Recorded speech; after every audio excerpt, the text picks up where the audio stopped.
ആ ഇജ്ജ് വിളിച്ചപ്പോഴേ ഞാൻ പുറത്തേന്നു. അതെ, മാഷാ അല്ലാ. ആ ഞങ്ങൾ വൈകുന്നേരത്തെ എല്ലാവരും കൂടി അങ്ങോട്ട് വരാം കേട്ടോ. പിന്നെ എൻ്റെ കുട്ടി ശരിയൊന്നും ആണെങ്കിൽ പണിയൊന്നും എടുക്കാൻ നിൽക്കണ്ട കേട്ടോ. നല്ലോണം ശ്രദ്ധിക്കേണ്ട സമയമാണ്. എന്നാൽ ഞാൻ കുറച്ച് കഴിഞ്ഞ് വിളിക്കാം. ശരി. ആരാമ്മ? സീൻ താത്തയാണോ? ആ സീനെ തന്നെ. ഇന്നലെ ടെസ്റ്റ് ചെയ്തപ്പോഴേ പോസിറ്റീവാണ് എന്ന്. ആണോ? എത്ര വർഷമായി മരുന്നൊക്കെ കുറിച്ചിട്ട് കാത്തിരിക്കണവര്? ആ കൊല്ലങ്ങളായി എൻ്റെ കുട്ടി ഒരു കുട്ടിക്ക് വേണ്ടി കാത്തിരിക്കാൻ തുടങ്ങിയിട്ട്. ഇന്നലെ ഞാൻ നിങ്ങളോട് പറയണമെന്ന് വിചാരിച്ചതാ. പിന്നെ നിങ്ങൾ കടയിൽ പോയി വന്നപ്പോഴത്തേക്ക് നേരം വൈകി. എനിക്കും വിശേഷമുണ്ട്. രണ്ടാമത്തെ അത് ഇത്ര പെട്ടെന്നോ? മൂത്ത കുട്ടിക്ക് ഇപ്പോൾ 1 വയസ്സ് കഴിഞ്ഞിട്ടല്ലേ ഉള്ളൂ. അപ്പോഴത്തേക്കും രണ്ടാമത്തെ കുട്ടിയോ? അല്ലെ ഈ കുട്ടികളൊക്കെ ആര് നോക്കും? ഞാൻ നോക്കുന്നു വിചാരിച്ചിട്ടേ.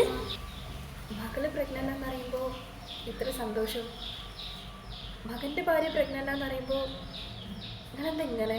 ഒന്ന് നിങ്ങളുടെ മകളുടെ കുട്ടിയും ഒന്ന് നിങ്ങളുടെ മകൻ്റെ കുട്ടിയല്ലേ?